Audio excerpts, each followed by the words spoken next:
bababa sa akin. At mas pag-uusapan. Tinanggal niya bigla yung panty ko. Mga sikretong dito mo lang mapapakinggan. Top Secrets. Top Secrets. Top Secrets. Top Secrets. Hi, Kabisyo! Welcome to the program Top Secrets. Kung saan pwede kang makapagbahagi ng iyong pinakatatagong sikreto. Kahit ano pa yan. Your secrets are safe with me. Ito ang programang hindi ka huhusgahan bagkos ikaw ay pakikinggan. Kapiling si DJ Rakitera. At meron na nga po tayong caller sa kabilang linya. Hello, magandang gabi. Hello? Magandang gabi? Hello? Nandyan ka pa ba? Igalaw mo ang baso kung nandyan ka pa. Good evening po. Good evening. Anong ginawa mo? Bumanyo ka ba saglit? Kinabahan ako, baka wala ka na. Akala ko may technical problem na kami dito. Hindi ka lang pala nasagot. Hello, magandang gabi. Good evening po. Anong pwede naming itawag sa'yo? Shaina po. Shaina? Yes po. Ilan taon ka na, Shaina? 26. 26. Sang lupalop ka Yes, naman galing, Shaina. Taga San Pablo. Laguna? Laguna. Yes po. Wow. Okay. Shaina, 26, from San Pablo, Laguna. Hindi na ako magpapaligoy-ligoy pa. Pwedeng lakasan mo ang boses mo, ha? Yes po. Ano ang top secret mo? Nakipagrelasyon ako sa matandang 40 years yung gap namin. Nakipagrelasyon ka sa isang matandang lalaki. 40 years ang gap ninyo. Tama ba ako ng pagkakarinig? Yes po. So, paano mo nakilala itong matandang lalaki na ito? High school pa lang ako and guard siya malapit dun sa house namin. Nagbo-board siya malapit sa bahay ninyo? Guard po. Security guard. Ah, guard. Sorry ha. Di Yes siguro ako nakapagtutuli. Ang narinig ko kasi, nagbo-board siya. Board siya, ganon. Okay, guard siya malapit sa bahay ninyo. Sa bahay. Opo. Ah, okay. Tapos, dumadaan-daan ka doon sa binabantayan niyang establishment. Opo.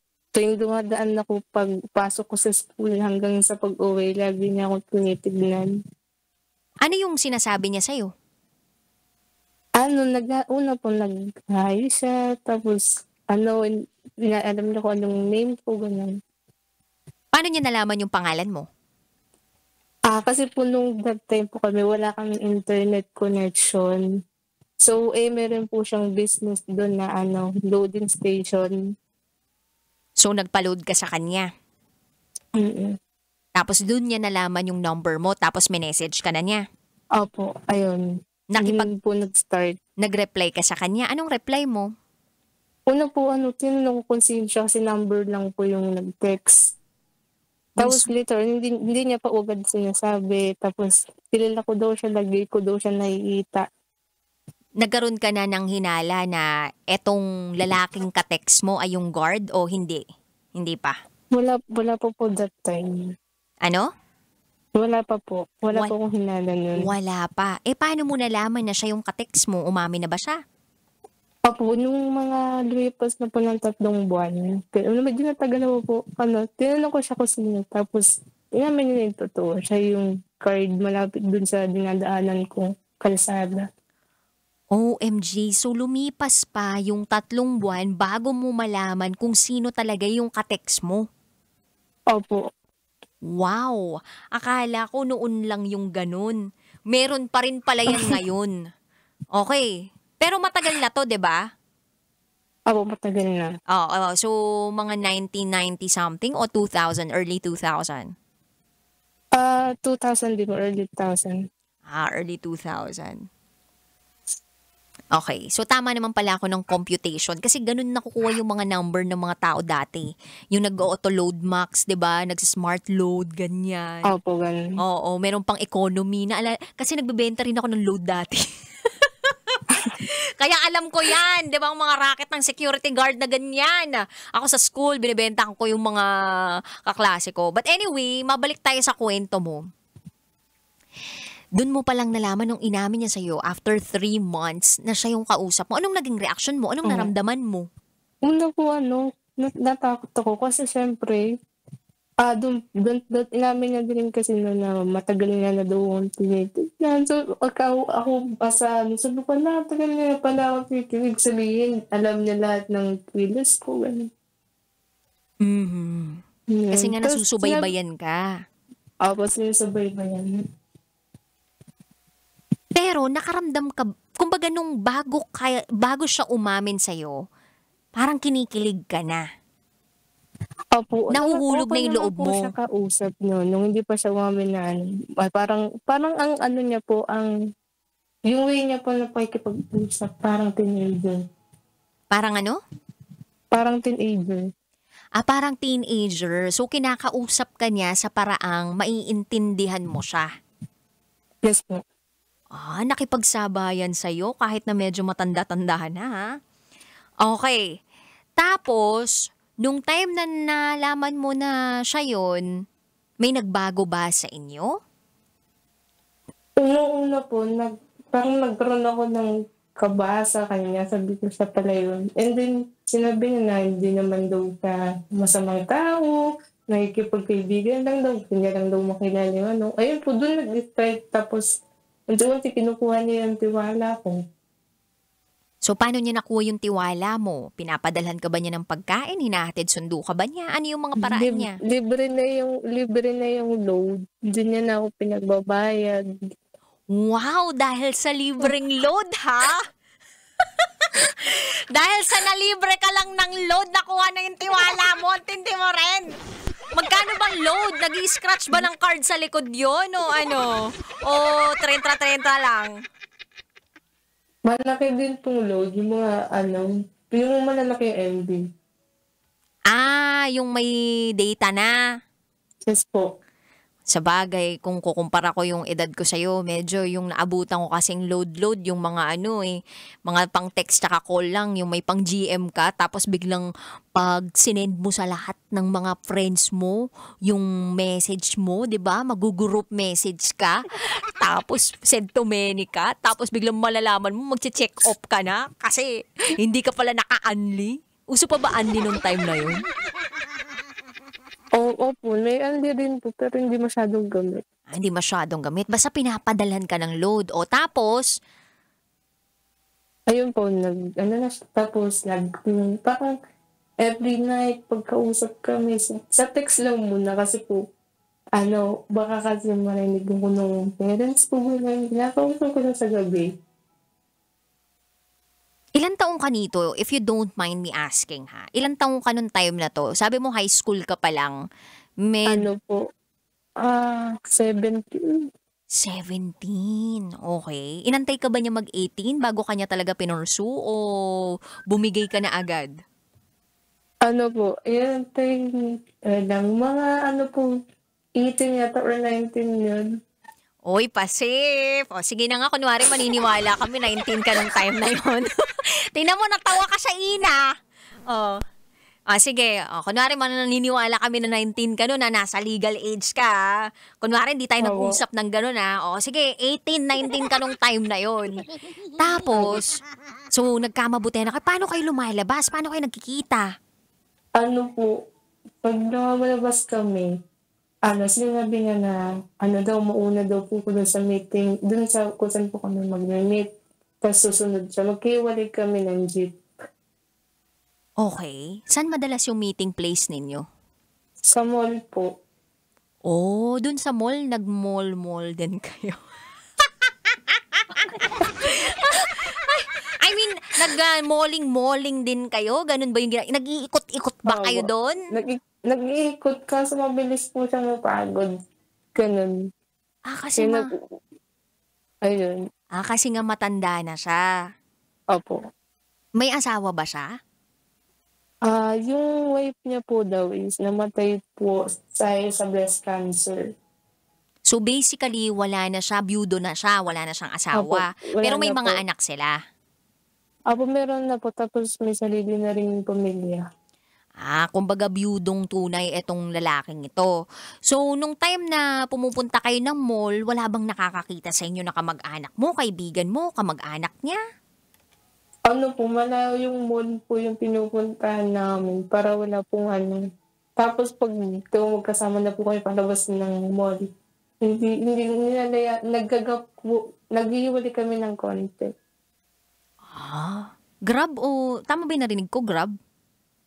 Hindi po, yun, may gap po yung ano, hindi po kami Gap. Pasensya na naghahawakan talaga. ng kamay. Ang lalaki talaga ng tutuli ko ngayon sa tenga ko.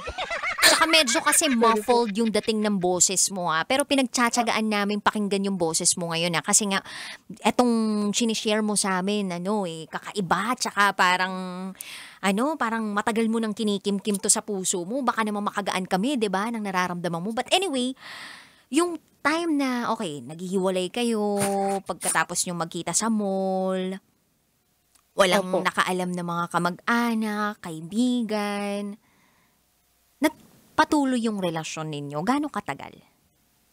Ano po, umabot po kami ng 4 years. Ilan? 4 years po. 4 na taon. Yes po. Wow! 4 na taon. Tapos, lagi lang kayo nagpupunta ng mall? Kaka-anniversary lang po namin noong October 12.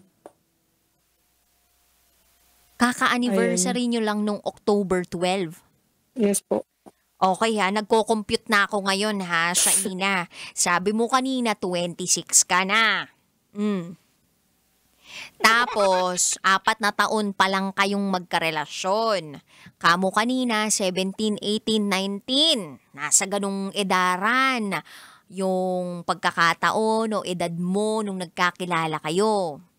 Pinatanda mo ba yung edad mo? Okay lang kahit di mo sagutin. Pero hanggang ngayon kayo pa rin. Opo. Kayo pa rin. Nag-aaral ka pa rin ba hanggang ngayon? Hindi na po. Hindi na. Nakatapos ka ng pag-aaral? Opo, nakatapos po.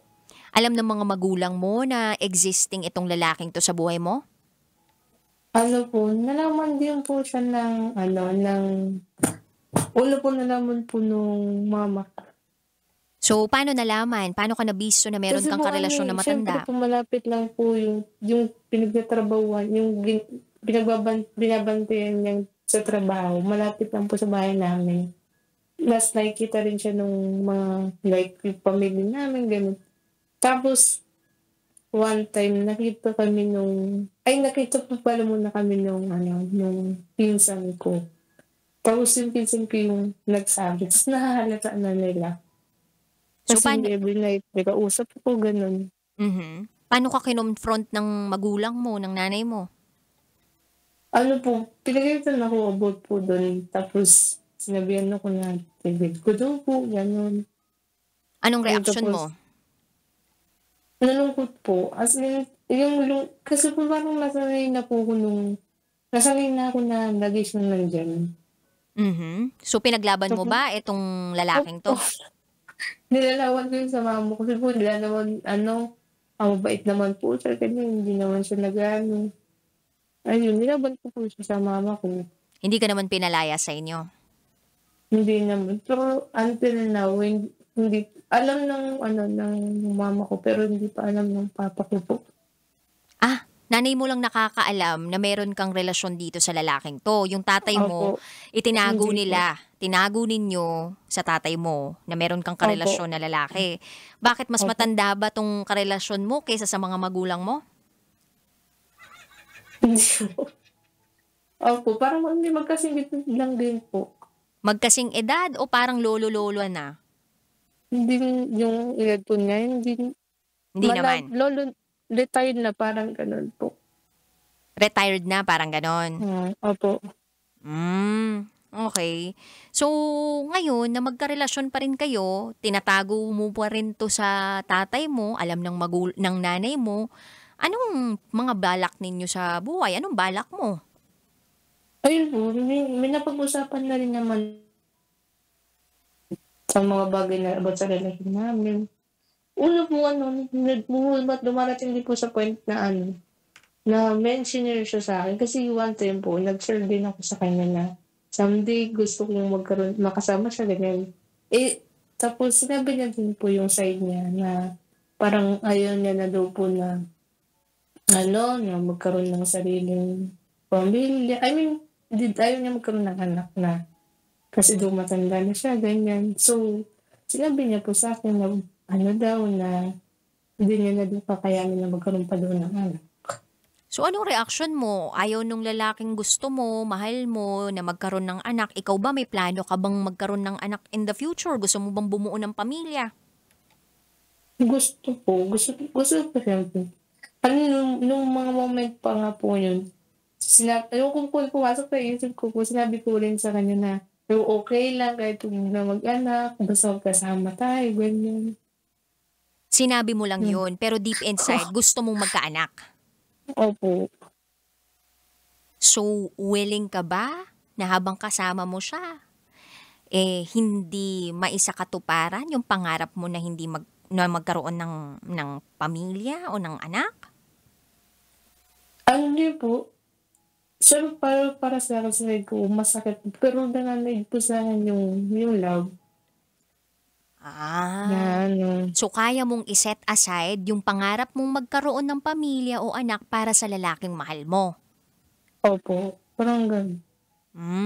Anong tawagan ninyo ng boyfriend mo? Love po. Love? Yes po. Nakikinig ba siya ng radyo? Tulog na po yun. Nagtampo yun kanina. Ay, nagtampo, bakit? Kasi po hindi po kasi ako nakapag-update sa kanya. So parang nagtampo po siya, tapos lumuma yung loob niya. Mag-update kasi para hindi nag-aalala, di ba? Ikaw naman. Saglit lang po yun, as in yung mga oras na yun. Saglit lang. Tapos, ayun, ang cold na ng reply niya. Nagtatampo na siya. Okay, sige.